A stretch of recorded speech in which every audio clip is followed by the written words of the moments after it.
ጤና ይስጥልን የከበረ ሰላምታችን በመላው ዓለም ሆናችሁ ቃል ስፖርት ዩቲዩብ ቻናላችንን ለምትከታተሉ ውድ አድማጮቻችን ላይ ድረስ ብለናል። ከእናንተ ከሆነው ቃል ስፖርት ዩቲዩብ ቻናል ለዚህም ሰዓት መርጠን ያሰናዳላችሁን ስፖርታዊ ጥንቅሮች እንደ ሁልጊዜው በቀደም ተከተል እያደረስናችሁ ቆይታ የምናደርግ ይሆናል። እስከ ፕሮግራማችን ፍጻሜ ቆዩን። ላይክ፣ ሰብስክራይብ፣ ሼር ስለምታደረጉን ለ100 ሰብስክራይበር ጉዟችን አጋር ስለሆናችሁም ውድ አምባሳደሮቻችን ዛሬም አመስጋኞች ነን። እስከ ፕሮግራማችን ፍጻሜ ከኛ ጋር ስትቆዩ በርከት ያሉ አጫጭር ስፖርታዊ መረጃዎችን ታደምጣላችሁ። በአውሮፓ ሀያላን ክለቦች ወቅታዊ የዝውውር መረጃዎችን እንደ ሁል ጊዜው ዛሬም ለእናንተ ውድ አድማጮቻችን በስፋት ይዘን መተናል። ውድ ቤተሰቦቻችን ከባርሴሎና ጋር በተያያዘ የዝውውር ጉዳይና ለየት ያሉ መረጃዎችን እናካፍላችኋለን።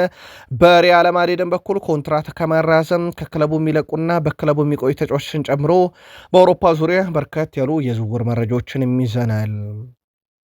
በተወዳጁ የእንግሊዝ ፕሪሚየር ሊግን በርከት ያሉ ጥንቅሮችን እናነሳለን። በተለይም ትላንትና በቢግ ሲክስ የአቋም መለኪያ ጨዋታዎች ጨምሮ በርከት ያሉ ሁነቶች ነበሩ። አንድ ባንድ እንመለከታቸዋለን። በተወዳጁ የእንግሊዝ ፕሪሚየር ሊግ በሲቲ ቤት ወቅታዊ ሁኔታዎች እንዴት ያሉ ናቸው? በተለይም ኮንትራት ከማራዘም ከማንቸስተር ሲቲ ከመልቀቅ ጋርና ወደ ሲቲ ከሚመጡ ተጫዋች ጋር ምን አዲስ ነገር አለ? በቃል ስፖርት ዩቲዩብ ቻናል በመረጃ ሰዓታችን ሲቲዝኖች ስትቆዩ ታረጋግጡታላችሁ። ቼልሲዎች ተጨማሪ ተጫዋች እንደሚያስፈርሙ ተረጋግጧል። በሰበር የቼልሲን ቀጣዩን ፈራሚን እናጋራቸዋለን። ወደ ቃል ስፖርት ዩቲዩብ ቻናል ቤተሰቦቻችን አስቀድሞ ክለቡን ስለተቀላቀለው ተጫዋችና ምናልባትም ቼልሲ በዝውውር መስኮቱ ላይ አንድ ስራ ሰርቷል ተብሎ ጥናት ሊጠናበት ይችላል እየተባለ ነው። ጉዳዩ ለቼልሲ ከበድ ያለ ቅጣትን ይዞበት ሊመጣ ይችላል። ከዝውውር ጋር በተያያዘ እናጠረዋለን። በሊቨርፑል በኩል የቀኝ ተመላላሽ ተጫዋችን በቡድኑ ወጣቱን ተጫዋች ማቆየትን ሂደትና ከጉዳት የሚመለሱ ተጫዋችን በተመለከተ ተጨማሪ የቡድን ዜናም በቃል ስፖርት ዩቲዩብ ቻናል ተይዟል። በስተመጨረሻም አርሰናል ይፋዊ መግለጫ አውጥቷል። ስለዚህ ቀጣይ እርምጃዎቹንም ግልጽ አድርጓል። አርሰናል በአንድ ጉዳይ ላይ በእርግጥ የዓለም ዋንጫ ገና ሳይጠናቀቅ አልስፖርት ዩቲዩብ ቻናል ጉዳዩን ከታማኝ ምንጮቻችን አረጋግጠነው ነበረ። ከዛ ውጭ የሚኬል አርቴታ 11ኛ ውዱ ፈራሚ እንደዚሁም በቀጣይነት ከቡድኑ ጋር ይቆያሉ ይለቃሉ ከሚሉ ተጫዋች ጋር በተያዘና በአርቴታ ውሳኔ የተሰጠባቸውን ተጫዋች በአርሰናል የመረጃ ሰዓት በስፋት እናነሳቸዋለን። የማንቸስተር ዩናይትድ አዲሱን ፈራሚ እናነሷለን። በዩናይትድ ቤት ቀጣዩ ወደ ቡድኑ ከሚመጡ ተጫዋቾችና ከማንቸስተር ዩናይትድ ከሚወጡ ተጫዋቾች ጋር በተያያዘ እንደዚሁም በማንቸስተር ዩናይትድ ወቅታዊ ዝውውር ጉዳይ ላይ ተጨማሪ መረጃዎችን እናካፍላችኋለን። የቀድሞ የዩናይትድ ሁለት ሰዎችን በምክንያት በዚህኛው የመረጃ ሰዓታችንም ተጨማሪ ስፖርታዊ ጥንቅሮችን ይዘንባቸው መተናል። እስከ ፕሮግራማችን ፍጻሜ ቆዩን። ላይክ፣ ሰብስክራይብ፣ ሼር ማድረግ ዛሬም እንዳይረሳ። የእናንተ አንድ ላይክ በብዙ ያስፈልገናል። ለ100,000 ሰብስክራይበር ጥቂት ይቀረናል። አምባሳደርነታችሁ እንዳይለየን ብለን ወደ መረጃችን ተሻገርን። መረጃውን የማካፈላችሁ ቃል ነኝ። አብራችሁን ቆዩን። የ2030 የዓለም ዋንጫ 100ኛ ዓመቱን እንደሚያከብር ይታወቃል። በ100ኛ ዓመቱ ምክንያት 6 ሀገራት ካሁኑ ማለፋቸውን አረጋግጧል። በነገራችን ላይ 3ቱ አዘጋጅ ናቸው፣ ሞሮኮ፣ ስፔን፣ ፖርቱጋል። 3ቱ እንደ አርጀንቲና፣ ፓራጓይና ኡራጋይ ያሉ ደግሞ የ2030 የዓለም ዋንጫ የመክፈቻ ጨዋታ የሚደረግባቸው 3 ሀገራት ናቸው። በአጠቃላይ 6 ሀገራት ከ4 ዓመት በኋላ የዓለም ዋንጫ እንደሚሳተፉ አረጋግጠው ነው በመድረኩ እንቅስቃሴ የሚያደርጉት። የዚህኛው 2026 የዓለም ዋንጫ በአሜሪካ፣ ሜክሲኮ፣ ካናዳም እንዲሁ በሶስት ሀገር ተካሂዶ ነበረ። ከዚህ ጋር በተያያዘ በነገራችን ላይ በአሁኑ የዓለም ዋንጫ ላይ በብሔራዊ ቡድን ተካተው ግን መጫወት ያልቻሉ ግን በጣም ምርጥ ተጫዋቾች ነበሩ። ለአብነት ያክል ግብ ጠባቂ ዳቪድ ሪያ በጣም ምርጡ ነበር፣ አልተጫወተም። በተከላካይ አራሆ፣ ቤርሚር፣ ኢናሲዮ እና ሄርናንዴዝ፣ በአማካይ ስፍራ ላይ ኮናቴን መጥቀስ እንችላለን። እንዲሁም ኮቢ ሜኖ እና ዲ አርቻስኬ ከኡራጋይ ማለት ነው። ፊት መስመር ላይ እንደ ቪክተር ሙኚዝ፣ ግራማልዶ፣ ጉዴስ ያሉ ምንም ደቂቃ በዓለም ዋንጫ ያልተጫወቱ ግን በጣም ምርጥ 11 ውስጥ መካተት የሚችሉ ተጫዋቾች ነበሩ። ፊፋ ከዓለም ዋንጫ መጠናቀቅ በኋላ በነገራችን ላይ ምርጥ 11ን ይፋ አድርጓል። በዓለም ዋንጫ ላይ ሻምፒዮን የሆነችው ስፔን ምርጡን ስብስብ ማካተት የቻለችው 3 ተጫዋች ብቻ መሆኑ በጣም አነጋጋሪ ነው። ግብ ጠባቂ ቮዚኒያን የተካተተው በፊፋ የዓለማችን ምርጥ 11 ውስጥ በቀኝ ተመላላሽ ፓሮ፣ በግራ ተመላላሽ ኮኮሪያ ከስፔን፣ መሀል ላይ ኡፕሜካኖ ከፈረንሳይ፣ ማርቲኔስ ከአርጀንቲና፣ አማካይ ላይ ሮድሪ ከስፔን፣ ቤሊንጋም ከእንግሊዝና ኦሊሴ ከፈረንሳይ፣ አጥቂ ስፍራው ሜሲ ከአርጀንቲና፣ ሃላንድ ከኖርዌይ እና ኬሊያን ምባፔ ከፈረንሳይ ተካቷል። የፊፋ ምርጥ 11 ናቸው። ምናልባት በዚህ ውስጥ በጣም አስገራሚ ያልተካቱ ተጫዋቾች መኖራቸው በብዙ መንገድ እያነጋገረ ይገኛል። ግን እናንተ ያስገረማችሁን ጻፉልን። ካልተካተቱት ውስጥ ለአብነት ያክል ፓኦ ኩባርሲ የዓለም ዋንጫ ምርጥ ወጣት ተጫዋች አልተካተተም። ኡናይ ሲሞን የወርቅ ጓንት አሸናፊው አልተካተተም። በጣም አስገራሚው ነበረ ከዚህ ጋር በተያያዘ ሁለቱም አለመካተታቸው። በነገራችን ላይ የነ ፓኦ ኩባርሲ አለመካተት ብዙ የሚያስጠይቀው በስፔን ብሔራዊ ቡድን በኩል በዚህ ዓለም ዋንጫ ላይ 0.3 ነው በተቃራኒ ቡድን ግብ ሊሆን የሚችል ኳስ የተሞከረባቸው በጥራት ደረጃ። ይህ በጣም ዝቅተኛው ጥራት ያለው ሙከራ የተሞከረባት ሀገር ያደርጋታል ስፔንን ባለፉት 60 ዓመታት ውስጥ እና የዚህ ወሳኝ ሰው የነበረው ፓኦ ኩባርሲ አለመካተቱ በጣም አስገራሚ ነበረ። ከዚህ ጋር በተያያዘ ግን የግል መልከታችሁን በሀሳብ መስጫ ሳጥናችን ላይ እንደሁል ጊዜው ልታደርሱን ትችላላችሁ። የስፔን ብሔራዊ ቡድን በርከት ያሉ ኮከቦችን ለባሎንዶር እጩነት ያቀርባል ተብሎ ይታሰባል። በዓለም ዋንጫ ሻምፒዮን ናቸው። በክለብም ደረጃ ጥሩ ጊዜን ስላሳለፉ በርከት ያሉት ይካተታሉ ተብሎ ይታሰባል። ለአብነት ያክል እንደ ሮድሪ፣ ላሚን ያማል፣ ፋቢያን ሩይዝ፣ እንደ ዳኒ ኦልሞ ያሉ ይካተታሉ ተብሎ የሚጠበቁ ናቸው። ግን በርከት ያሉ ስፔናውያን መሆናቸው ምናልባትም ከስፔን የሚገኘውን ድምፅ ሊሸራረፍ ይችላል፣ ጋዜጠኞችንም ድምፅ ሊሸራረፍ ይችላልና እንደ ኬሊያን ምባፔ ያሉ ምናልባትም ሰፊ ድምፅ ሊያገኙ የሚችሉበት እድል አለ። ከዛ ውጭ ግን ላሚን ያማል በትልቁ የሚጠበቅበት ዓመት ሆኗል። አሁን ላይ ምናልባት ላሊጋን ዋንጫ አንስቷል፣ የዓለም ዋንጫን ከሀገሩ ጋር አንስቷል፣ ጥሩ ጊዜን ያሳልፏል በግሉም ማለት ነው። ላሚን ያማል ገና በ19 ዓመቱ 8 ዋንጫዎችን ደርሷል። እነ ሊዮኔል አንድሬስ ሜሲ እነ ሮናልዶ ከ4 በላይ ዋንጫዎችን አላሳኩም በዚህ እድሜያቸውና ላሚን ያማል ጥሩ ጊዜን እያሳለፈ ነው። ምናልባት በግሉ ባሳለፈው ጊዜና እንደ ክለብም እንደ ብሔራዊ ቡድንም ካሳካቸው ዋንጫዎች አንጻር በትልቁ የሚጠበቀውም ተጫዋች ሆኗል። ምናልባት ሁለተኛ ወጥቶ ያጠናቀቀበት ዓመት ነበረና ዘንድሮስ ወደ አንደኝነት ይመጣሉ የሚለው ይጠበቃል። በዓለም ዋንጫው ፍጻሜ ጨዋታ ወቅት ላሚን ያማል ሳያውቅ ያስተዋወቀው ተቋም ተፈላጊነቱ መጨመሩ በጣም አነጋጋሪ ሆኗል። ላሚን ያማል በፍጻሜ ጨዋታ ወቅት በተደጋጋሚ ቲሸርቱን ከፍ አድርጎ ሲያሳይ ነበረ።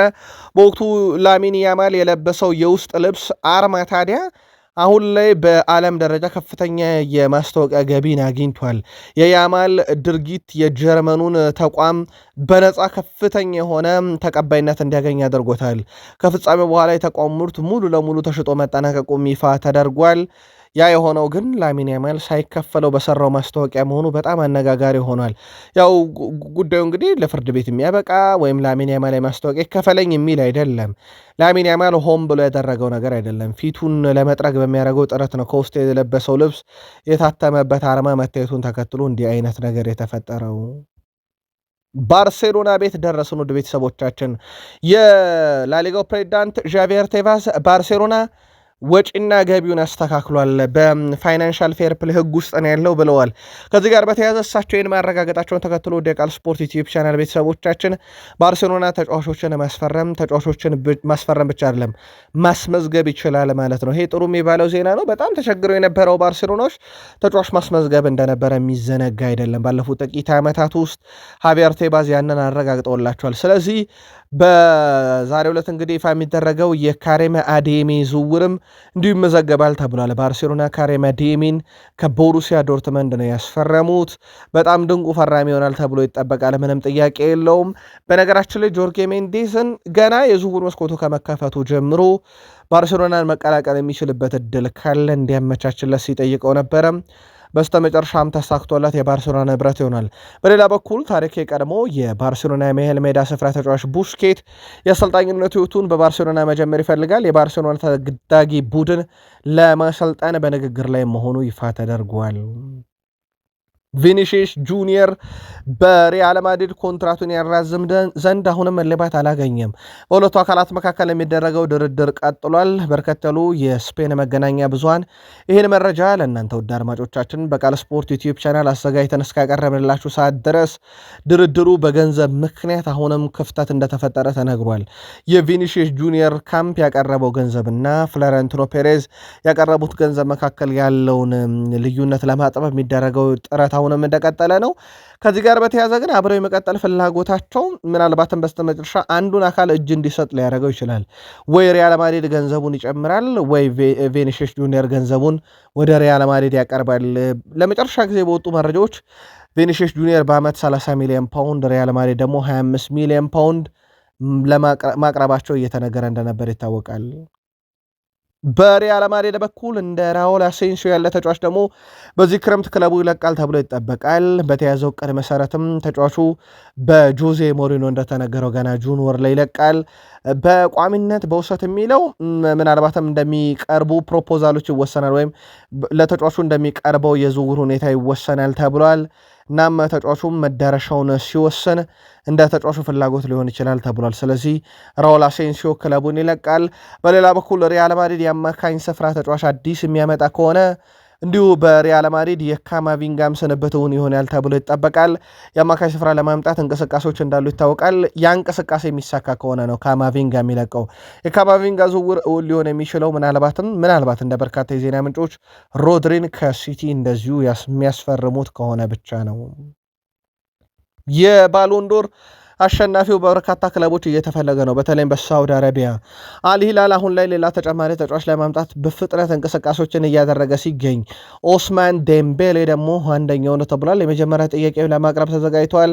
ሰመር ቪልን ከዌስትሃም ዩናይትድ ለማስፈረም ከስምነት የደረሰው አልሂላል አሁን ደግሞ ሌላ በጣም ጥራት ያለው ተጫዋች ማምጣት ፈልጓል። በዴምቤሌ በኩል እስካሁን የመጨረሻ ውሳኔዎች አልተወሰኑም። ተጫዋቹ ፍቃዱን ከሰጠ ብቻ ነው ዝውውሩ የሚፈጸመው። ስለዚህ ፒኤስጂ ይህን ተጫዋች ለመሸጥ ምናልባትም ውይይቶችን ሊያደርግ ይችላል እየተባለ ነው፣ እንደሚቀርብለት ገንዘብ ተመርኩዞ ማለት ነው። ጉዳዩን እየተከታተል ነው እንገኛለን። ቃል ስፖርት ዩቲዩብ ቻናል ላይ ናችሁ ውዶቻችን። ላይክ፣ ሰብስክራይብ፣ ሼር ማድረግ እንዳይረሳ። በሀሳብ መስጫ ሳጥናችን ላይ ዛሬ ሀሳብ አስተያየታችሁን አጋሩን። ለመቶ ሰብስክራይበር ጉዟችንም አጋርነታችሁ እንዳይለየን መረጃዎቹን ማካፈላችሁ ቃለኝ። ወደ ፕሪሚየር ሊግ መረጃ ተሻገርን። የቶትናም ሆትስፐርሱ ተጫዋች ዣቪ ሲሞንስ የተጠናቀቀ ውድድር ዓመት ለሱ በጣም ፈታኝ እንደነበረ ተናግሯል። በተለይም ጥሩ ጊዜ እያሳለፍኩ በነበረ ሰዓት የገጠመኝ ጉዳት በጣም ከባድ ነበረ ብለዋል። እንዲህ አይነት አጋጣሚዎች ለመጀመሪያ ጊዜ ነው የገጠሙኝ፣ ግን ለቀጣይ በጣም ጠንክሬ እንድመለስ አድርገውኛል፣ ምርጡን ጊዜ እንዳሳልፍ መነሳ ይሆነኛል ብሏል። ትላንትና የሮቤርቶ ዲዘርቤው ቡድን ቶትናም የአቋም መፈተሻ ጨዋታን አድርጎ እንደነበረ ይታወቃል።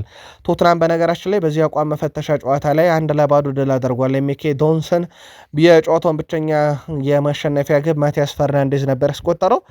ማቲያስ ፈርናንዴዝ ከፍጹም ቅጣት ምት መምቻ ሳጥን ውጪ በጣም አክሮሮ የመታት ኳስ ነበረች የተቆጠረችው። በጣም ቆንጆና ውብ ጎል ነበረች። ውድ ቤተሰቦቻችን ምናልባት የአቋም መፈተሻ ጨዋታ ላይ ባይሆን ኖሮ የተቆጠረችውና በነጥብ ጨዋታ ላይ ቢሆን የተቆጠረችው ምናልባትም በጣም ምርጧ ግብ ተብላ እጩ መሆን የምትችል ነበረች። ለማንኛውም አዲሱ ፈራሚ ባስቆጠራት ግብ ቶትናም የወዳጅነት ጨዋታው እንድል አድርጓል። ሪያል ማድሪድ ስለ ሮድሪ ያለው አቋም ተለውጧል። አሁን ግምገማ እየተደረገ ነው። ያው ይፈርማል የሚል 100% አይደለም፣ ወይም በሲቲ ይቆያል የሚል 100% ማረጋገጫ የለም። ግን ቢያንስ ሪያል ማድሪድ ጉዳዩን ዳግም እንዲያጤኑት አድርጓል። የዓለም ዋንጫ እንቅስቃሴው እንደ ምክንያት እየተነገረ ይገኛል። በነገራችን ላይ ሮድሪ ራሱ ወደ ስፔን ለመመለስ በሪያል ማድሪድ ለመጫወት ያሳየው ቁርጠኝነት ደግሞ ለዝውውሩ ዳግም መቀስቀስ እንደ ምክንያት ሆኗል። ፍሎሬንቲኖ ፔሬዝ ከጥቂት ሳምንታት በፊት የዝውውር ድል ውድቅ ማድረጋቸው ከዛ በኋላ ሲቲ ፎይታ ሰጥቶ እንደነበረ የሚዘነጋ አይደለም። የሮድሪ ዝውውር ጉዳይ ዳግም ወደ ሪያል ማድሪድ ተመልሷል። ዝውውሩ ከሞላ ጎደል ውድቅ ተደርጎ የነበረውም አሁን መነሳቱን ተከትሎ አንዳንድ አካላት በሪያል ማድሪድ በኩል ዳግም ዝውውሩ የሚፈጸምበትን አማራጮች እያዩ ነው። ያው አማራጮቹ የማይሳኩ ከሆነ ግን ይቀራል። ምናልባት ዝውውሩ በሲቲ የማይፈጸምበት እድሎች አሉ የሚለውን ጉዳይ ተመልክተን ነበር። ከዚህ ጋር በተያያዘ ላይፈጸም ይችላል አሁንም በገንዘብ ጉዳይ ነው። ሲቲ በጣም የተጋነነ ገንዘብ መጠየቁ ዝውውሩ ላይ እንቅፋት ሊሆን ይችላል። በተጨማሪነትም ከባርሴሎና ጋር ስሙ እየተያዘ ይገኛል። የዚህ ተጫዋች ግን በባርሴሎና ቤት ፍራንኪ ዲዮንግ እያለ ይህ ተጫዋች ይፈርማል ተብሎ እንደዚሁ እንደማይጠበቅ ነው ሞንዶ ዴፖርቲቮ ያስነበበው። ማንቸስተር ሲቲ የአብዱል ኮድር ኮሳኖቭን እና የጀሬሚ ዶኩን ኮንትራት ለማራዘም ከስምምነት መድረሳቸው ይታወቃል። የ2 ዓመቱ ተከላካይ አብዱል ኮድር ኮሳኖቭ ማንቸስተር ሲቲ ካሉት ምርጥ ተከላካዮች አንዱ ሆኖ ይገኛል። አሁን ላይ ጀሬሚ ዶኩ በኩሉ በክለቡ በቆየባቸው 3 ዓመታት በእያንዳንዱ ከ40 በላይ ጨዋታ በማድረግ ጥሩ ግልጋሎት ለቡድኑ እየሰጠ ይገኛል።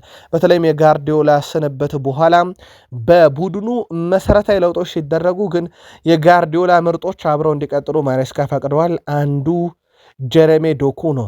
አብዱልካድር ኮሳኖቭ በክለቡ ባሳየው ጥሩ አቋም ምክንያት አዲስ ኮንትራት እንደቀረበለት ተገልጿል። ሁለቱም ተጫዋቾች በነገራችን ላይ አብዱልካድር ኮሳኖቭም እንደዚሁም ደግሞ ጀሬሚ ዶኩም የቀረበላቸው ኮንትራት የ5 ዓመት ኮንትራት ሲሆን እስከ 2030 እንደሚያቆያቸው ነው።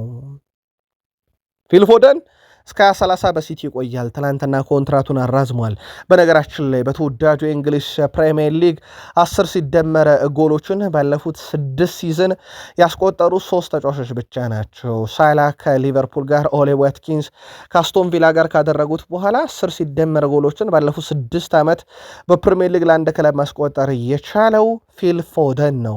እናም በሲቲ መቆየቱ የዚህ ተጫዋች ምንም ጥርጥር የለውም በጣም ወሳኝ ሊሆን እንደሚችል ቃል ስፖርት ዩቲዩብ ቻናልም ከፊርማው በኋላ በሰራንላችሁ ዘገባ የፊል ፎደን መቆየት በጣም ወሳኝ ነው። በተለይ ማሬስካ በራሳቸው በተጫዋቹ በጣም እርግጠኛ ናቸውና እሳቸው በተረከቡት ቡድን ውስጥም ፎደን ቁልፍ ሆኖ ይቀጥላል። ቼልሲ ተጫዋች እንደሚያስፈርም ተረጋግጧል። ቼልሲ ሁሉንም የወረቀት ስራዎች ያጠናቋል። የቫላንቲን ባሮኮን ዝውውር ማለት ነው። የአርጀንቲና ተጫዋች በስትራስቡርግም በጣም አስደናቂ ጊዜን ካሳለፈ በኋላ አሁን በቀጣይነት ቼልሲን እንደሚቀላቀል ተረጋግጧል። ሁሉ ነገሮች ተጠናቋል ውድ ቤተሰቦቻችን። ስለዚህ ቫለንቲን በቀጣይ የቼልሲ ንብረት ይሆናል ማለት ነው። በሌላ በኩል ቼልሲዎች የተከላካይ ክፍላቸውን ለማጠናከር ከማክሲም ላክሮክስ ጋር ሲደረግ የነበረው ድርድር ወደ አንድ ምዕራፍ ተሸጋግሯል። ተከላካዩ ማክሲም ላክሮክስ ወደ ቼልሲ ለመቀላቀል ከስምምነት ደርሷል። ቼልሲና በክሪስታል ፓላስ መካከል የሚደረገው ድርድር ቀጥሏል። ስለዚህ የሞርጋን ሮጀርስ ዝውውር ብቻ አይደለም ከፍተኛ ወጪ የሚያስወጣው ቼልሲን ማለት ነው። እንዲህ አይነት ዝውውሮች ይፈጸማሉ ማለት ነው። ስለዚህ በዚህ ሳምንት ቼልሲ ሁለቱን ዝውውር የቫላንቲንና የማክሰንስን ዝውውር አጠናቆ ይፋ እያደርጋል ተብሎ እንደዚሁ ይጠበቃል። የቼልሲ ደጋፊዎች የክለባችሁን ዝውውር ሁኔታም እንዲሁ ምልከታችሁ ልታጋሩ ትችላላችሁ።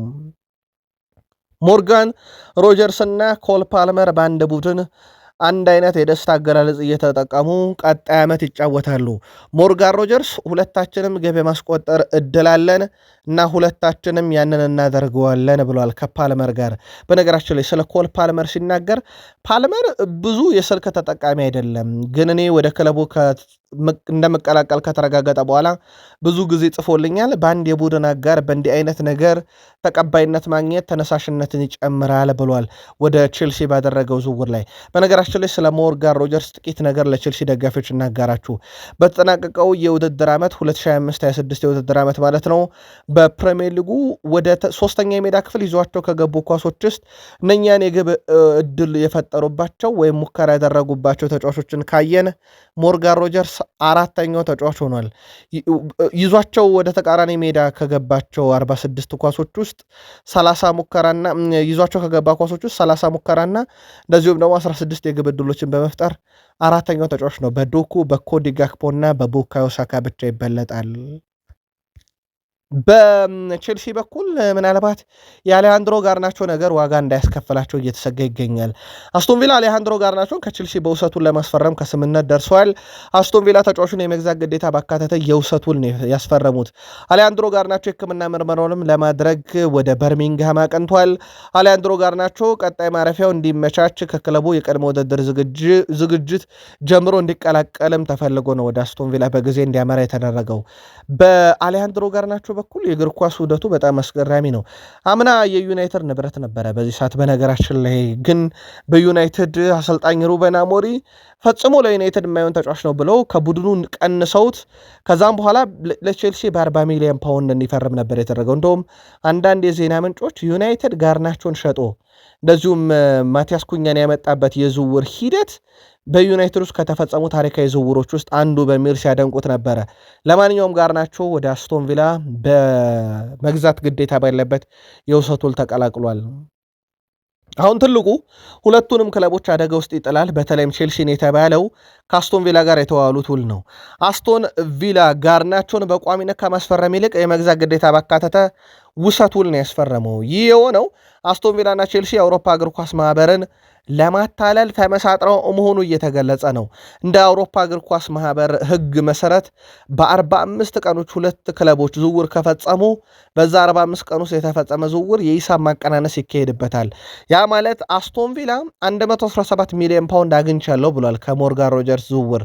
ይሄ ተመዝግቦለታል በአውሮፓ እግር ኳስ ማህበር 117 ሚሊዮን ፓውንድ እንደተቀበለ ከቼልሲ። ነገር ግን ከቼልሲ ተጫዋች ካመጣ የሚቀናነሰው ከዛ 117 ሚሊዮን ፓውንድ ላይ ነው እንጂ ከተከፈለ ገንዘብ ላይ አይደለም። ይህ ማለት አስቶን ቪላ ጋርናቾን በቋሚ ካስፈረመ የአውሮፓ እግር ኳስ ማህበር መዝገብ ከፍቶ ምርመራ ያደርጋል። ዝውውሩ የተፈጸመው አሻጥር ነው በሚል ማለት ነው። ጉዳዩ ምናልባትም ቼልሲና አስቶን ቪላንን በጊዜ ሂደት ችግር ውስጥ እንዳይከታቸው በርካቶች ስጋት አላቸው። በተጨማሪነት ለዚሁ ዝውውር ተመሳሳይ ሂደት የሆነው የኒኮላስ ጃክሰን ጉዳይ ነው። ኒኮላስ ጃክሰን አስቶን ቪላ ሊቀላቀል የሚችልበት በጣም ሰፊ ዕድል ተፈጥሯል። ኒኮላስ ጃክሰን ከሞርጋን ሮጀርስ ዝውውር ጋር ተያይዞ ስሙ ሲነሳ ነበረ የ117 ሚሊዮን ፓውንድ ክፍያ ውስጥ እንዲካተት። ነገር ግን ቪላና ቼልሲ አሁን እየሄዱበት ያለው ሂደት በጣም አደገኛ ነው እየተባለ ነው። በነገራችን ላይ ኒኮላስ ጃክሰንም የጊዜ ጉዳይ ብቻ እየተባለ ነው። በሚቀጥሉት ቀናት ወደ ኡናይ ኤምሪው አስቶን ቪላ ሊያቀና የሚችልበት በጣም ሰፊ እድል አለ። ልክ እንደ አሌሃንድሮ ጋርናቾ ዝውውር ሁሉ ማለት ነው። በሌላ በኩል ከክለቡ ይለቃሉ ተብሎ የሚጠበቁ ተጫዋቾች ውስጥ አንዱ የሆነ አክሰል ዲሳሴም በሮማ እየተፈለገ ይገኛል። ቼልሲ እስከ 20 ሚሊዮን ዩሮ ከዚህ ተከላካይ ዝውውር ይፈልጋል። በሮማና በቼልሲ መካከልም ውይይቶች ቀጥለዋል። ሊቨርፑል በቀኝ ተመላላሽ ቦታ ላይ ብራድሌ ባርኮላ ላይ የተመሰረተ ዝውውር እንፈጸማለን ብለው ነበረ አሰልጣኝ አንዲ ኢራኦላ። አሁን ላይ ግን ሌሎችንም አማራጮች መመልከት ጀምሯል። ያ ቦታ ላይ በጣም የሚያሰጋው ቦታ ነው። ብራድሌ ባርኮላም ጀሬሚ ፍሬምፖንግም የብቃት ጥያቄ ትተን የጉዳት ጥያቄው ብቻ ለሊቨርፑል ዋስትና አይሰጥም። ከዚህ ጋር በተያያዘ ምናልባት በክረምት ከቶትናም ሆትስፐርስ ይለቃል ተብሎ የሚጠበቀው ጄደን ስፒንስ አሁን በሊቨርፑል ዝርዝር ውስጥ ተይዟል። በቶትናም በኩል በሮች ሁሉ የተከፈቱለት ተጫዋች ነው። ኢንተር የተጫዋቹ ፈላጊ ነው። ኒውካስል ዩናይትድም አለ። ስፐርስ ከ40 ሚሊዮን ፓውንድ በላይ ለዚህ እንግሊዝ ተመላላሽ ተጫዋች ይፈልጋል። ባለመንጫ ላይ ድንቅ ጊዜን ከእንግሊዝ ብሔራዊ ቡድን ጋር ያሳልፏል። ያው በችግር ምክንያት ቢሆነ ቋሚ ሆኖ ከዚህ ጋር በተያያዘ የሊቨርፑል እንቅስቃሴ እስኬት ድረስ ሊሆን ይችላል የሚለው በትልቁ ይጠበቃል። በሌላ በኩል በሊቨርፑል ቤት የሃርቬ ኤሊዮትን ጉዳይ በተመለከተ ያው ወደ ቡድኑ ተመልሷል። በአስቶን ቪላ ቤት ቋሚ እንደማይሆን ከተረጋገጠ በኋላ ወደ ሊቨርፑል ተመልሷል። በአንዲዮኒ ኤራኦላ የቅድመ ውድድር ዝግጅት ቡድን ውስጥ ይካተታል። የ23 ዓመት ተጫዋች በሊቨርፑል መቆየት ይፈልጋል። ነገር ግን በተጫዋቹ በኩል በቀጣይ ክረምት ላይ ኮንትራቱ እንደሚጠናቀቅ ይታወቃልና በዚህ ምክንያት ወይ በሊቨርፑል ኮንትራት መፈረም አለበት ወይ በዚህ ክረምት መሸጥ አለበት። እንደ ሊድስ፣ ክሪስታል ፓላስ፣ ሰንደርላንድ፣ አዳጊው ኮቨንትሪ ሲቲን ጨምሮ የኤሊዮት አንደርሰን ፈላጊ ናቸው። ከዚህ ዝውውር ጋር በተያያዘ የመጨረሻው የሊቨርፑል ውሳኔ እንዴት ያለ ይሆናል የሚለው በትልቁ ይጠበቃል። በዝውውር መስኮቱ ላይ ግን ይሄ የሊቨርፑል እንቅስቃሴ በተወሰነ መንገድ ያዘገመ ነው ሲባል ሽያጮችም ላይ የተመረኮዘ መሆኑ እንደ ምክንያት ይጠቀሳልና እና ሃርቬ ኤሊዮት ቆይታ በራሱ በሊቨርፑል ዝውውር ላይ አንዳች የሚወስነው ነገር አለ። ሊቨርፑል ቤት አንዱ ትልቁ ችግር ሆኖ ያለው ግን ጉዳትም ጭምር ነው። ለአብነት ያክል አምና ያመጧቸው ሁጎ ኤኬቴኬ ጉዳት ላይ ነው። ጆቫኒ ሊዮን ከጉዳት ነው የሚመለሰው። ጀርሚ ጃኬቴ ከጉዳት ነው የሚመለሰው። ከዛ በዘለለ ኢሳክም ቢመለስም ጉዳት ላይ ከርሞ እንደነበረ የሚዘነጋ አይደለም እና ጉዳት በተወሰነ መንገድ ከፈተናቸው የፕሪሚየር ሊግ ክለቦች ውስጥ ሊቨርፑል ይጠቀሳል። አንዲዮኒ ኢራኦላ አሁን ቡድኑን ከተረከቡ በኋላ በተጫዋቾች አያያዝ ጉዳይ ላይ በጣም ጥንቃቄ እንደሚያደርጉ ይፋ አድርገዋል። በተለይም አንዲዮኒ ኢራኦላ ስለ ሁጎ ኤኬቴኬም ተጠይቀው ነበረ። በማገገም ሂደት ላይ ነው፣ በጣም እንጠነቀቃለን ብለዋል እሳቸው። እናም በርካታ ወራትን ከሜዳ ርቆች ስለነበረ ተጫዋቾች ስናወራ በጣም መጠንቀቅ ይኖርብናል ብለዋል። ወደ ሜዳ በመለስ ሂደት ላይ አሁን ላይ ጥሩ የሚባለው ዜና ኢሳክ ወደ ፊትነሱ መጥቷልና ከሳምንት በኒውካስል ሲጫወት እናውቋልና ወደዛ ጥራቱ ከመጣ ምናልባት ዝውውር አስገዳጅ ላይሆን ይችላል። በዛ ቦታ ላይ ግን ሁጎ ኤኬቴኬም ቢሆን ወደ ሜዳ ይመለሳል ተብሎ ይጠበቃል። በመጀመሪያዎቹ ጥቂት ወራት በፕሪሚየር ሊጉ ጅማሮ ላይ በጣም እንጠነቀቃለን ብለዋል። ገና አሰልጣኙ የዓለም ዋንጫ የግማሽ ፍጻሜ ጨዋታ በስፔን እና እንደዚሁም በፈረንሳይ መካከል ሲደረግ ሳሊባ ተቀይሮ እንደወጣ ይታወቅ ነበር። እንደውም ቴሪ ዳንሪ ጨዋታው በጣም የከበደኝ ልክ እሱ ሲወጣ ነው ማለቱ የሚዘነጋ አይደለም። ከዚህ ጋር በተያያዘ በወቅቱም ቃል ስፖርት ዩቲዩብ ቻናል ከታማኝ ምንጮቻችን አረጋግጠን ሳሊባ ከ4 እስከ 5 ወር ከሜዳ ሊርቅ የሚችልበት እድል እንዳለ ጠቁመናችሁ ነበረ። አሁን ላይ አርሰናልም ከዛ በጣም ያልተሻሻለና የቀረበ አንድ መግለጫን ይዞ ወጥቷል። አሁን ላይ አርሰናል በወጣው መግለጫ ዊሊያም ሳሊባ የወገብ ቀዶ ጥገናውን ባያደርግም፣ ይሁን እንጂ ፈረንሳዊ ተከላካይ ለበርካታ ወራት ከሜዳ እንደሚርቅ አረጋግጠዋል። ዊሊያም ሳሊባ ፈረንሳይ ስፔን በተሸነፈችበት የዓለም ዋንጫ የግማሽ ፍጻሜ ጨዋታ ከሜዳ ተቀይሮ ከወጣ በኋላ በሕክምና ምርመራውም ቀዶ ጥገና ሊያስፈልገው እንደሚችል ተረጋግጦ ነበረ። አሁን ላይ ግን የአርሰናል ቦርድ ባደረገው ውይይትና የሕክምና ባለሙያዎች በወሰኑት ውሳኔ ሳሊባ በረጅም ጊዜ እረፍት ወደ ሜዳ እንዲመለስ ተወስኗል። የሰሜን ለንደኑ ክለብ አርሰናል በክረምት የዝውውር መስኮት የመሃል ተከላካይ ለማስፈረም አቅዶ ነበረ። እንግዲህ በክረምት ላይ ማለት ነው። በዚሁ ምክንያት አሁን ላይ የዊሊያም ሳሊባ መጎዳት ተከትሎ መድፈኞቹ ቦታውን ለማጠናከርም እቅዳቸውን ቅድሚያ ሰጥተውታል። በዚህ ምክንያት ያለ ክለብ የሚገኙ ተጫዋቾች ቅድሚያ እየተሰጣቸው ነው ተብሏል። አንደኛው ጆን ስቶንስ ነው። የ32 ዓመቱ እንግሊዛዊ ጆን ስቶንስ ከማንቸስተር ሲቲ ጋር ከ10 ዓመት በኋላ ነው የተለያየው። አሰልጣኝ ሚኬል አርቴታ በማንቸስተር ሲቲ በነበራቸው ቆይታ የጆንስ የቅርብ ሰው ነበሩ። መድፈኞቹ በተጨማሪም የአስቶን ቪላውን የዜሬ ኮንሳን ማስፈረም ፍላጎት እንዳላቸው ዘ አትሌቲክ አረጋግጧል። ስለዚህ አርሰናል ከሁለት አንዱን ያስፈርማል። አሁን ለአርሰናል ደጋፊዎች በቃል ስፖርት ዩቲዩብ ቻናል እንደምትገኙ ልምድ ያለው ጆን ስቶንስን በ32 ዓመቱ ማምጣት ወይስ 26 ወይም 27 ዓመቱን ኢዜሪ ኮንሻን ከአስቶን ቪላ በውድ ዋጋ ማምጣት የተሻለ ነው የሚለውን መልከታችሁን አጋሩን። ከፋይናንስ አንጻር ግን ለአርሰናል በጣም ተመራጩ ዝውውር የጆን ስቶንስ እንደሆነ ምንም ጥርጥር የለውም። ክርስቶስ ዞሊስ በሚኬል አርቴታ ስር በ40 ሚሊዮን ዩሮ ክለቡን የሚቀላቀል ተጫዋች ነው። ከዩሊያን ቲምበር እና ፔሮ ሄንካፔ ጋር እንግዲህ ተመሳሳይ አይነት ሂሳብ ወጥቶበታል። በውሰት ፈራሚዎች ላይ ጨምሮ ዞሊስ የአርቴታ 45ኛው ፈራሚ ይሆናል። በነገራችን ላይ የውሰትን ጨምሮ ማለት ነው። እንዲሁም አርቴታ በቀጥታ ከቤልጅየም ክለብ ያስፈረመው የመጀመሪያው ተጫዋች ነው። ክርስቶስ ዞሊስ ትሮሳርድን ይተካል። በነገራችን ላይ በጣም የተለየ ብቃት አለው ክርስቶስ ዞሊስ። ምናልባት ለቃል ስፖርት ዩቲዩብ ቻናል ለአርሰናል ደጋፊዎችን ማድረሰን ነበረ። ከዴክላን ራይስም ከማርቲን ኦዴጋርድም በተሻለ የቆመ ኳስ ላይ የግብ ዕድል የመፍጠር ቁጥሩ በጣም የተሻለ ነው። ምናልባት ይህንን በፕሪሚየር ሊግ ያደርገዋለሁ የሚለው እንዳለ ሆኖ ግን የቆመ ኳስን ለማሻመት ሊግ ላይ ወስን ይችላል። ምናልባት የሊጉ የመከላከል ጥንካሬ ካልሆነ በስተቀር ግን የቆመ ኳስ ስፔሻሊስቱ ነው የመጣው። ምናልባት ከትሮሳርድ ለየት የሚያደርገው ያ ነው። ግን የትሮሳርድም የራሱ የሆነ ለየት ያሉ ኳሊቲዎች እንዳሉት ይታወቃል። ክርስቶስ ዞሊስ በዚህ ሳምንት በይፋ የአርሰናል ተጫዋች እንደሚሆን ይታወቃል። ቤን ዋይት አሁን ላይ የመልቀቅ ሀሳብ የለውም። አርሰናል በተቻለ መጠን ከጉዳቱ ገግሞ በቅድመ ውድድር ዝግጅት ላይ ጥሩ ጊዜን አሳልፎ በዛው በአርሰናል መቆየትን ቅድሚያ ያደርጋል ነው የተባለው። ከዚህ ጋር በተያያዘ አርሰናሎች የቀይን ተመላላሽ ለማምጣት የሚገደዱትም ተጫዋቹን ከሸጡ በኋላ እንደሆነ ይታወቃል። የሚኬል አርቴታን ቁጥር 1 ዩሊያን ቲምበር ጉዳት ያሰቃየዋል። ቤን ዋይት ሁለተኛውም ሰው በተመሳይ ጉዳት ያሰቃየዋል። ለዛ ነው አርሰናል ምናልባትም በገበያ ላይ ወጥቶ ፉክክሮችን ሊያደርግ ይችላል ተብሎ በስፋት ሲነሳ የነበረው በቀኝ ተመላላሽ ቦታ ላይ በርካታ አማራጮችን ይዞ ነበር። ለአብነት ያክል ቶኒ ሊቨርሜንቶ በዋነኝነት ተይዞ የነበረው ቅር ነው። እንደውም የቤን ዋይትም ሽያጭ በፍጥነት ይጠናቀቃል ተብሎ ሁለቱም ተጎዱ። ቤን ዋይትም ተጎዳ፣ አርሰናል እሱን መሸጥ አልቻለም። ከዛ በኋላ ቶኒ ሊቨርሜንቶም ተጎዳ፣ ከዓለም ዋንጫ ጭምር ከእንግሊዝ ብሔራዊ ቡድን እንዲቀነስ ሆነና አርሰናልም ከዝውውር ገበያ ወጣ። የሳሊባ ፍላጎት በአርሰናል መቆየት፣ አርሰናል ፍላጎት ተጫዋቹን መሸጥ፣ ያ ዝውውር ላይ ተመርኩዞ አርሰናል የቀኝ ተመላላሽ ያመጣል ተብሎ ይጠበቃል። ዝውውሩ ወይም ሽያጩ ነው የሚሆን ከሆነ የአርሰናል ተጫዋቾች በዓለም ዋንጫ ረጅም ጉዞን አደረገዋል። በዚህ ምክንያት በቀጣዮቹ ቀናት ረፍት ያደርጋሉ። ለሚቀጥሉት ወደ 20 ቀን ገደማ ረፍት ተሰጥቷቸዋል። ሳካ፣ ዴክላን ራይስ፣ ኢዜ፣ ማዱዌኬ፣ ዳቪድ ራያ፣ ዙቤሜንዲ፣ ሚኬል ሜሪኒዮን ጨምሮ ሳሊባ ከዚህ ረፍት ተቋዳሽ ናቸው። እስከ ዓለም ዋንጫ ግማሽ ፍጻሜ ሄዱ እና የደረጃም ጨዋታ ስላረጉ በፍጻሜው ጨዋታ ከተጫወቱት እኩል ረፍት ይሰጣቸዋል ማለት ነው። ከዛ ውጭ እንግዲህ አርሰናል ራሱን እያጠናከረ በሚገኝበት ሂደት ላይ ሚኬል አርቴታ የአውሮፓ እግር ኳስ የሚቆጣጠር ቡድን እንገነባለን ብለው ነበረ። በነገራችን ላይ አሁን የአርሰናል ደጋፊዎች በቀጣይ ዓመት እንደ ሻምፒዮንስ ሊግ ያለ መድረክ ላይ ከተሳታፊነት ወደ አሸናፊነት የሚቀየር ቡድን ይፈልጋሉ። 2023 ላይ ኳርተር ፋይናል ደርሶ ነበር ሩብ ፍጻሜ፣ 2024/25 ላይ ግማሽ ፍጻሜ፣ 2025/26 ላይ ደግሞ ፍጻሜ ደርሷል። ዘንድሮ ደግሞ ያንን ፍጻሜ ማንሳት ይፈልጋል ይህ ቡድንና በቀጣይነት የሚፈጸሙ ዝውውሮችም እዚህ ላይ ታርጌት ያደረጉ ናቸው።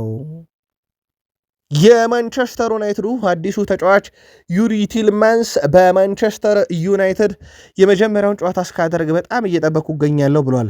በነገራችን ላይ ዩሪ ቲልማንስ በቀድሞ ውድድር ዝግጅት የመጀመሪያ ጨዋታውን ያላደረገው እንደ አንድሬ ሳንቶስ በእረፍት ምክንያት ነው። በዓለም ዋንጫ ላይ ከቤልጅየም ብሔራዊ ቡድን ጋር ስለሄደ ለዛ በጣም እየተዘጋጀው ነው ብሏል። ግን በተጨማሪነት አንድ ነገር መዘጋጀት አለብን ብሏል። የዩናይትዱ አዲሱ ኮከብ በሳምንት 3 እና 4 ቀናቶች ውስጥ ጨዋታ እናደርጋለን፣ ይሄ ለእኔ አዲስ ፎርማት ነው ብሏል። እና እንደዚህ አይነት ውድድሮች ደግሞ የተለየ ጥራትን ይፈልጋሉ፣ ለዛ መዘጋጀት ይኖርብናል። በአንድ ሁሉም ጨዋታዎች ያስፈልጋሉ እና በወጥነት መጫወትም ሌላኛው የሚጠበቅብን ነገር ነው ብሏል። ለዛ ራሴን እያዘጋጀው ነው ብሏል። ማንቸስተር ዩናይትድ ከጠፋበት የአውሮፓ ሻምፒዮንስ ሊግ መድረክ በማይክል ካሪክ እየተመራ መመለሱ አይዘነጋም። ቡድኑን ሲያጠናክሩም ዩናይትዶች ከጨዋታ መደራረብም ጋር በተያያዘ ጭምር ነው። ዩሪ ቲልማንስ አዲሱ ፈራሚ ለዛ ተዘጋጅተናል ብለዋል። በኢልማን ንዴ ጉዳይ ላይ ማንቸስተር ዩናይትድ በትልቁ ተጠብቆ ነበረ። አሁን ላይ ግን የማርከስ ራሽፎርድ ወደ ማንቸስተር ዩናይትድ መመለስን ተከትሎ ማንቸስተር ዩናይትድ ዝውውሩ ላይ ተቀዛቅዟል። ያ ማለት ማንቸስተር ዩናይትድ እንደ ፋብሪዚዮ ሮማኖ ዘገባ ከሆነ በዛ ቦታ ላይ ሊያስፈርማቸው ከያዛቸው ዝርዝሮች ውስጥ ሁለተኛው የሚያጣው ሰው ሊሆን ይችላል እየተባለ ነው። እንደሚታወቀው ሰመርቪል በዩናይትድ ዝርዝር ውስጥ ተይዞ ዩናይትድ መረጃ ያሰባሰበበት ነበር። ግን በራሽፎርድ በዩናይትድ ወደ ቡድኑ ይመለሳል፣ ገዢ እስኪያገኝ ድረስ ይጫወታል በዩናይትድ የሚለው መረጃ ከወጣ በኋላ የሰመርቪል ዝውውር ወደ አልሂላል ሆኗል። አሁን ደግሞ በኤቨርተን ቤት በጣም ጊዜን እያሳለፈ የሚገኘው ኢልማን ንዴም ወደ ዩናይትድ አይቀላቀልም ተብሏል። አስቶን ቪላዎች ተጫዋቾች ለማስፈረም ጥረት እያደረጉ ይገኛሉ። በአስቶን ቪላ በኩል ወደ 70 ሚሊዮን ፓውንድ አካባቢ ለዚህ ዝውውር ሊያወጡ ይችላሉ ተብሏል። በማንቸስተር ዩናይትድ በኩል ግን ዝውውሩ ላይ አሁን ተቀዛቅዟል። ያ ቦታ አሁንም በራሽፎርድ ይያዛል ተብሎ ይጠበቃል። በማንቸስተር ዩናይትድ በኩል ክለቡን የሚለቁ ተጫዋቾች ውስጥ ደግሞ አንደኛው ዘርኪዚ ነው። የዘርኪዚ መልቀቅ በዩናይትድ ቤት ቀጣዩን አጥቂ እንዲያመጡ እንደሚረዳቸው ይታወቃል፣ ወይም እቅዳቸውም ያ ነው። ጆሽኳ ዘርኪዚ በማንቸስተር ዩናይትድ እያሳየ በሚገኘው ብቃት በርካቶች ተበሳይቷል። ምናልባት በሜዳ አጠቃቀም ደረጃ ወይም ሜዳ ላይ ከሚጠቀሙ ፍጥነት አንጻር በርካቶች ከዴሜትሪ ቤርባቶቭ ያነጻጽሩት ነበር፣ ይሄን ተጫዋች ወይም ያመሳሰሉት ነበረ። ዴሜትሪ ቤርባቶቭ ግን እኔ ዝግ ብዬ ብጫወትም ግን በጣም የተሻልኩ ነበር ወደኋላ ሄዳችሁ ዩት ማለቱ ይታወቃል ከሰሞኑና ዩናይትድ እንደውም እሱም መሸጥ አለበት እያለ ነው። ከዚህ ጋር በተያያዘ ማንቸስተር ዩናይትዶች እስከ 40 ሚሊዮን ዩሮ የለጠፉበትን ተጫዋች ለማስፈረም የጣሊያን ክለቦች በተለይም እንደ ዩቬንቱስ ያሉ ክለቦች ፍላጎት ቢኖራቸውም በማንቸስተር ዩናይትድ የተለጠፈበትን እስከ 40 ሚሊዮን ዩሮ ዋጋ ግን የመክፈል ፍላጎት የላቸውም። ዩቬንቱስ በቀጣይ በድርድር ተጫዋቹን የግላቸው ለማድረግ ፍላጎት ሲኖራቸው እንደ ራንደል ኮሎሙአኒ ያሉ ተጫዋቾች ግን ቅድሚያ ተሰጥቷቸው በዩቬንቱስ ካልተሳካ ግን ወደ ዜርኪዚ ይመጣሉ። መረጃው የጋዜጣ ዴሎ ስፖርት ነው። ከሰሞኑ በኦሪዮል ቹዋሜኒ ጉዳይ ላይ በተደጋጋሚ ዩናይትድ ስሙ እየተነሳ ነው። ምናልባት ለዩናይትድ ደጋፊዎች አንድ መረጃ እናረጋግጥላቸው። ኦሪዮል ቹዋሜኒ ወደ ዩናይትድ ይመጣል ተብሎ አይጠበቅም። በሪያል ማድሪድ ይቆያል፣ ኮንትራቱን ይፈርመዋል እስከ 2031። ስለዚህ ዳግም ወደ ዩናይትድ የሚመጣበት ምንም አይነት እድል የለም። የጆዜ ሞሪኖ አይነኬም አይተኬም ተጫዋች ሆነዋል። ፍሬድሪኮ ቫልቬርዴን በተመሳይ ምናልባት ዩናይትድ ከሪያል ማድሪድ ሊያገኘው የሚችለው ተጫዋች አለ ከተባለ አንድ ነው፣ ኤድዋርዶ ካማቪንጋ ነው። እሱም ሮድሪ ወደዛ የሚያመራ ከሆነ አሊያም ኤንዞ ፈርናንዴዝም ይሁን አንድ አማካይ ስፍራ ተጫዋች በጣም ጥራት ያለውን የሚወስድ ከሆነ በሪያል ማድሪድ በኩል ያለው ዋነኛ እቅድ ኦሪዮል ቹዋሜኒን ሳይሆን ካማቪንጋን መልቀቅ ነው። ከዚህ ጋር በተያያዘ ማንቸስተር ዩናይትድ ካገኘ ሊያገኘው የሚችለው ካማቪንጋን ነው። ግን ዩናይትድ ብዙ ጥረት እያደረገ አይደለም። ግን ዩናይትድ አሁንም ቢሆን ቢያገኝ ቅድሚያ የሚሰጠው ከማድሪድ ኦሪዮል ቹዋሜኒ እንጂ ኦሪዮል ቹዋሜኒን ለማስፈረም ምንም አይነት አሁናዊ ጥረት እየተደረገ አይደለም። የቀድሞ የማንቸስተር ዩናይትድ ተጫዋች ዌስ ብራውን በማንቸስተር ዩናይትድ አሰልጣኝ ማይክል ካሪክ ትልቅ ተስፋ እንዳለው ገልጿል። እርሱ ባለፈው ውድድር ዓመት በማንቸስተር ዩናይትድ ጥሩ ደረጃን ይዞ እንዲያጠናቅቅ አድርጓል። ሁሉም ነገር በሚገባ ተቆጣጥሮ ጨርሷል ዓመቱን ይላል የቀድሞ የዩናይትድ ተከላካይ ዌስ ብራውን። በተጫዋችነት ዘመኑም ብዙ ጥሩ ነገሮችን አሳይቷል። በአሰልጣኝነት ጊዜውም ይህንን እንደሚያስቀጥል እርግጠኛ ነኝ ብሏል። አሁን ላይ ማንቸስተር ዩናይትድ ካስፈረማቸው ተጫዋች ጋር በቀጣይ ውድድር ዓመት ጥሩ ነገሮችም እንደሚያሳልፍ ይሰማኛል ብሏል። ከዩሪ ቲልማንስ እና ከአንድሬ ሳንቶስ እንዲሁም ደግሞ ካስፈረማቸው ከቶምሰን ከቶትናም ካመጣ ወጣት ተጫዋችም ጨምሮ ማለት ነው ጥሩ ጊዜን እንደሚያሳልፍ ማንቸስተር ዩናይትድ እርግጠኛ ነኝ። ከምንም በላይ ግን ማይክል ካሪክ እየገነባ ባለው ቡድን እርግጠኛ ነኝ ብሏል። የዩናይትድ ደጋፊዎች ምልከታችሁን አጋሩን። በማንቸስተር ዩናይትድ ቤት የ1 ዓመት ኮንትራት እንዲፈርም በደጋፊዎቹ በብዙ ተጠይቋል። ግን ማንቸስተር ዩናይትዶች እና ካዜሜሮ አልተስማሙም ነበረ። በዛ ምክንያት ያው ከማንቸስተር ዩናይትድ እንደሚለቅ ተረጋገጠ። ምናልባት የሆነ ክለብ እስኪቀላቀል ድረስ የዩናይትድ ደጋፊዎች ምናልባት የቡድኑ አካል ዳግም ይሆናል ብለው ሲጠብቁ ከነበሩት ተጫዋች ነው። ምክንያት አላቸው ዩናይትድ ደጋፊዎች በነገራችን ላይ በመጨረሻ ዓመቱ ባሳየው ብቃት ነው ካዜሜሮን። አሁን ላይ ግን የአሜሪካው ሜጀር ሊግ ሶከር ኢንተር ሚያሚን ተቀላቅሏል።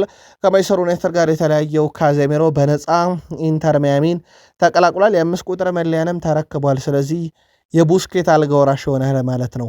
ተጫዋቹ ውድ ቤተሰቦቻችን 9 ጎሎችን በ34 የፕሪሚየር ሊግ ጨዋታ ለማንቸስተር ዩናይትድ ያስቆጠረ የተከላካይ አማካኝ እንደነበረ ምንም ጥርጥር የለውም። አንድ ግን በጣም ለየት ያለ መረጃ ስለ ካዜሜሮ እናጋራችሁ። ካዜሜሮ በብሔራዊ ቡድን ደረጃ ከኔይማር ጁኒየር ተጫውቷል።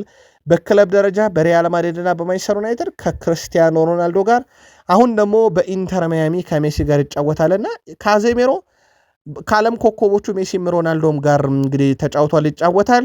ከኔይማር ጁኒየርም ጋር ይጫወታል ማለት ነው። ምናልባት በእግር ኳሱ ምርጡ አጋጣሚ ሊሆንለት ይችላል። ዩናይትድ እሱን ለመተካት በሚያደርገው ጥረት ላይ እስካሁን 2 ተጫዋቾችን አስፈርሟል።